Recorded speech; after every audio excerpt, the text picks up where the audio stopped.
Hello, it's Cheryl here. I have to apologise for how long it's taken me to get to doing the flip through of the second sketchbook number 2 of my trip recently that was to Portugal, Spain, England and then Vietnam. I've already done a video of book 1. If you haven't seen that, it's on YouTube. And this is book 2, which starts in Granada, which is near the end of our end of the Spain portion of our journey. So I think this part I already did show in the other sketchbook, but I'll flip from the beginning. You might not spot this little bird in the tree, but that was my purpose for painting this spread with the sparrows, which were everywhere, and the pigeon in the tree. So just talking you through these, we went for a weekend at Nerja by the beach, which was just beautiful. This little kind of fisherman's hut really captured me against the cliff face on the beach, but it doesn't actually stand out very well in my sketch. Unfortunately, there it became more about the people and the figures. This sketch of looking through the archway, you can see some touches of pink.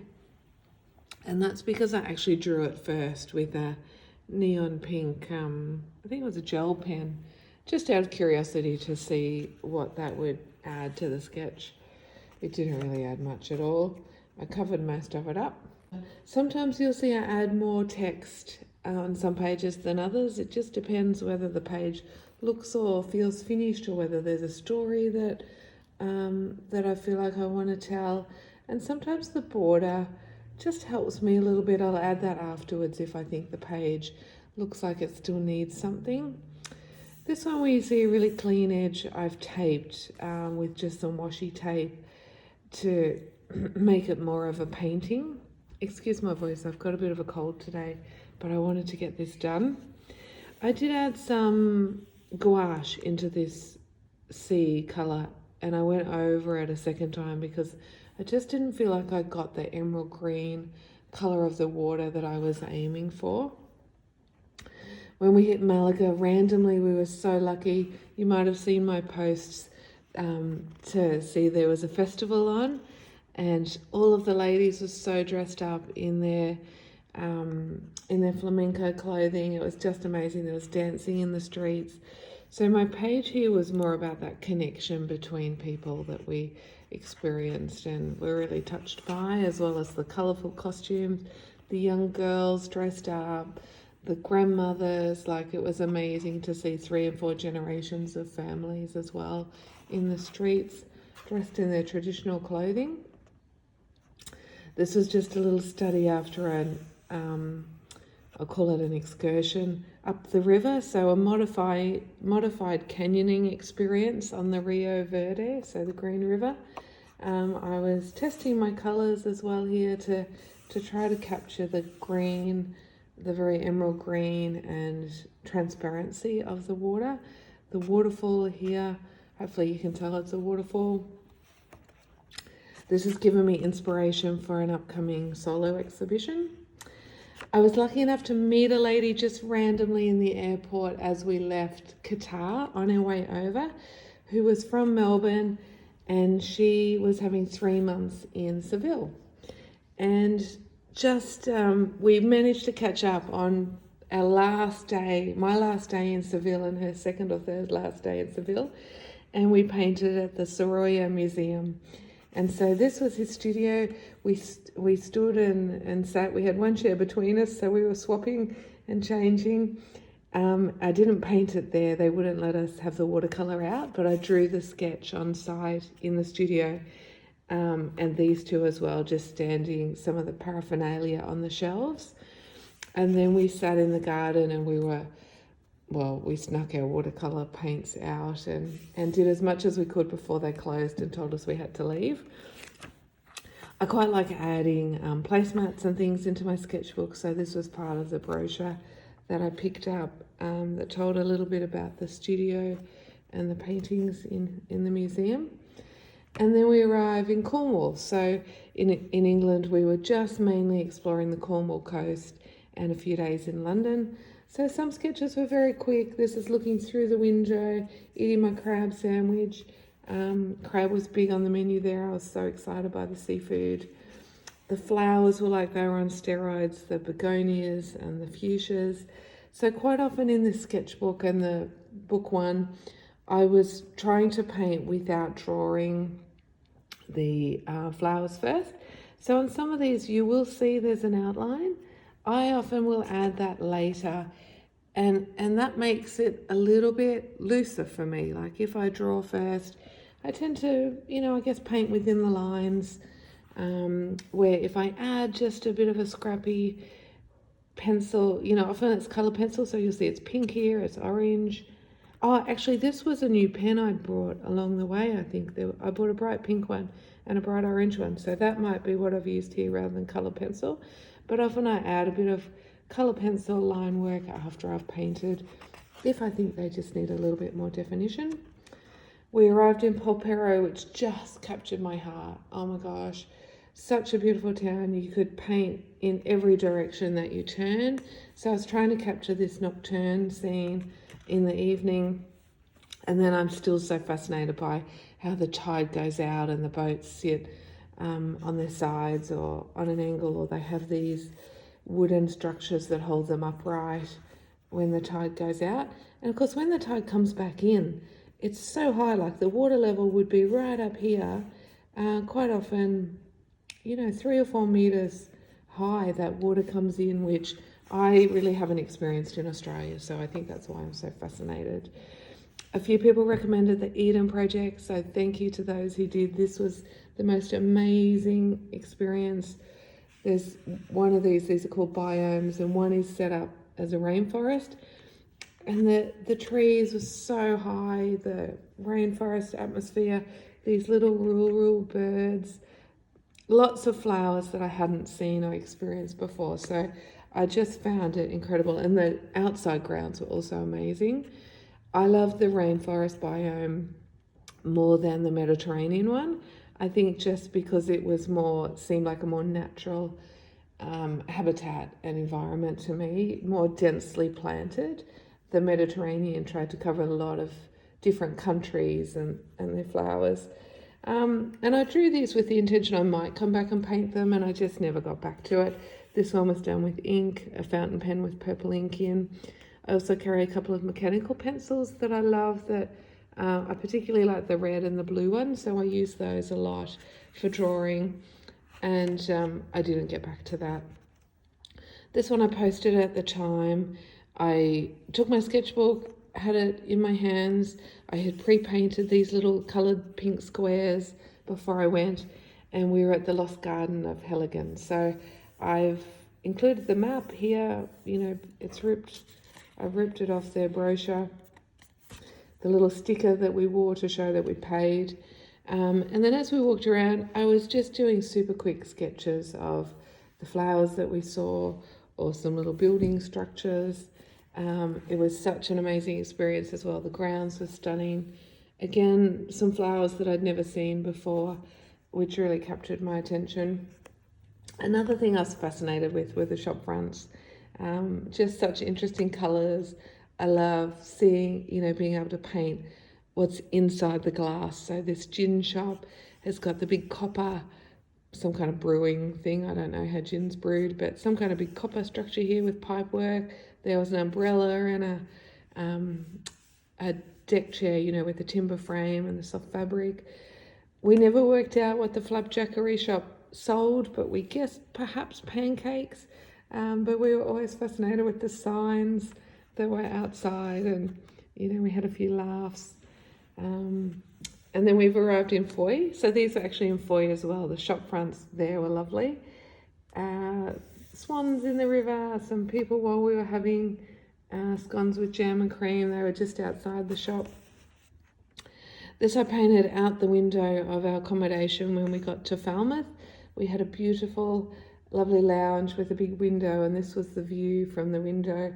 And I had been corresponding with a friend in Australia who loves that area, and she'd sent me, I think, a photo, and I was saying, that's nearly exactly my view from my window. So I painted this on the day, thinking of you, Caroline, if you're watching.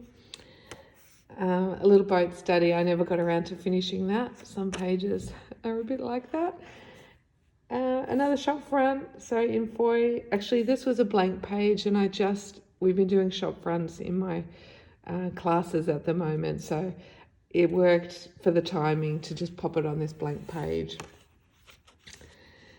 St Michael's Mount and the town that you leave from called Marizon.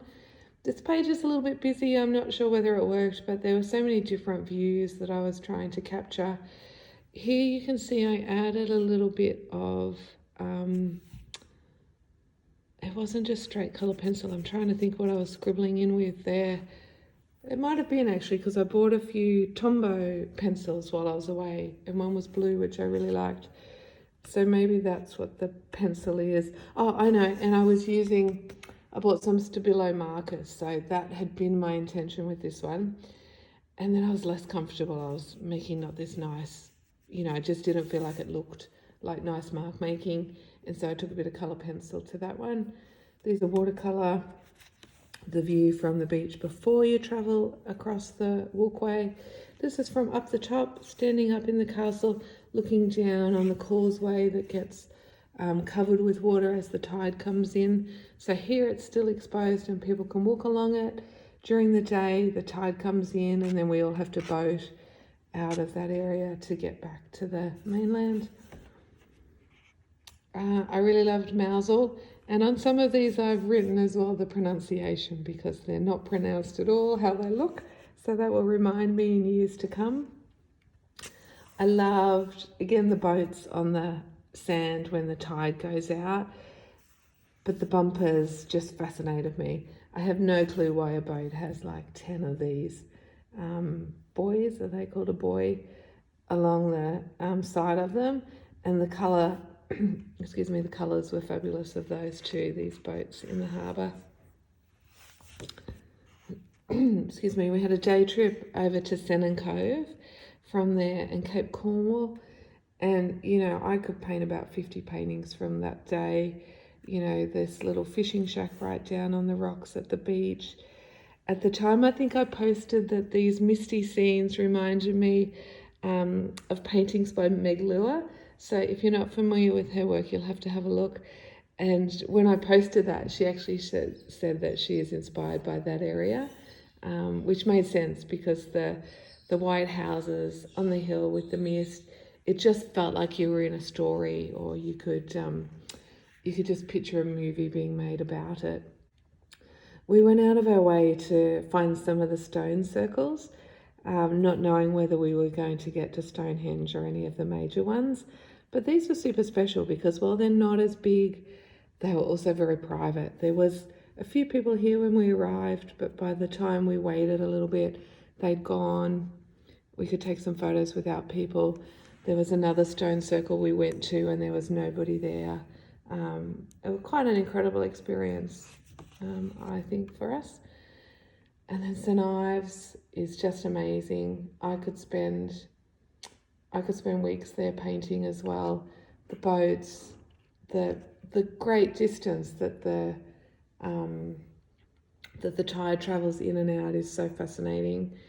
I initially intended that I would paint this, and then I just kind of liked it, so I added a little bit more shading to it, and I left it as is and just painted this, which is maybe not in that scene. These guys were prepping to go out, so while the tide was out, they were doing some work on the boat, this and another boat with the same coloured sails, and then they all went out just before we went to dinner. And as we finished dinner, they went out when the tide came in, and then as we were finishing dinner, we saw them come back in, and we were fascinated with how they were going to get from the boat to the shore, or to the the raised, at this time when they come back in, the tide is right up here. So we couldn't work out how they were going to get back up there, so it was great to watch. So these two scenes, obviously my birds are really big. That's kind of to get the feeling that they're close to me. So hopefully you get that feeling and this sense of dusk as well, particularly in this one. It's not perfect. I've written here, if I wanted a photograph, I'd take a photograph. So that's just me acknowledging that, you know, it's a sketch and it's for fun and the experience, and just to try to capture the feeling of it and not be exact. We had just a stop over at Salisbury on our way up to London then, and had the weather been good, we would have stopped at Stonehenge because we realised we were really only 20-30 minutes away. But it was terrible. Awful weather, no point stopping. But a friend who we saw at before, as we came into Salisbury, a friend had said to us, just make sure you're on, I think it was the A3 or the A303, and you'll drive right past it and the traffic slows down. So in amongst the rainstorm, that's what happened. We had driven around to a point where it said you could walk on the free track by the side of it, but the rain was pelting. So we slowed down and just did the drive-by. So in London, we were on Portobello Road, or just near Portobello Road where we were staying. And again, I loved the shop fronts. That was so fascinating. So this page, don't look too closely at my van. The perspective of the back is terrible, so it looks bent up. But this is just a little montage of shop fronts and people. In 2019, I taught a workshop in France at Haven on the Hill. And I met these lovely ladies, Sharon and Charlotte. And so we met up in Kew Gardens. They're from just out of London. And they made the big effort to come and meet up with me. I was so captivated by the glass houses. There's like 4 or 5, no, sorry, probably 3 massive, massive glass conservatories. The Palm House had all tropical gardens. This is just a little sketch of the water lily house, which I could have just spent hours in there. It was amazing. The water lilies, the water hyacinth, some lotus. It was just beautiful, and the colours just so captured my imagination.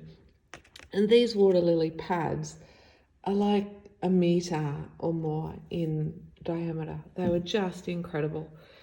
And so with these as well, if you're looking closely, there's no pencil except just these 2 lines here. I painted this petal by petal without drawing anything first. The same with this one. This one I did draw, I think, the outline, just to make sure I kind of got the sense of which bits were behind each other. But I really enjoy that process of just working a little bit slower, having to think about what should come first if you're drawing it, if you're painting it without sketching. I added these 2 little pencil lines later, and I went to add a little bit more. Then I went, no, I'm going to leave it because I need to just embrace that. We did a walking tour of London, and so this is Trafalgar Square in the rain. I loved this girl's yellow raincoat. And I've done a few waterfall fountains in the past, and always tended to put dark in behind them, and then the water's easier to show. But this one I've just added the water mostly with a little bit of neutral tint and cerulean blue. And then this page tells a little bit of a story about the squirrels in Green Park. There was 2 Canadian girls on my tour, and I went, look, squirrel, to my husband, and then I went again, oh, more squirrels. And I was so excited by the squirrels, and I stopped and was taking photos and fell behind the group. And when I caught up with them, they said, that's so funny, because if you're at a conference, you know, we'll refer to somebody as, look, squirrel. And that means that they're easily distracted and they're thinking about something else. And so since then, though, I've heard that on movies and all sorts of other things. But the whole time I was like, oh, look, squirrel. And I was getting little videos and photos. So I put the squirrels in. Not very good. This one looks like a bandicoot or something. But they just remind me of that funny moment and the connection with the people on the walking tour. And that's really where I'm at. I don't think I will get to add Vietnam in here. There was just too much. And also the time's passed. Now, I might add 1 or 2 more pages. I've got 4 pages left, I think, there. I might get around to adding 1 or 2 more pages from London. There was some lovely things that we saw and experienced that I would love to add to that. But sometimes, you know, once this amount of time's passed, it's, you know, it feels redundant. But I do enjoy painting at night, and so I may still get to it. But I thought I would share that at the stage I'm at. I'll pop it up on YouTube. If you've got any questions, let me know. This sketchbook that I used was the Hahnemuhle Watercolour Sketchbook, 19.5 by 19.5 centimetres. And I really quite enjoyed the paper.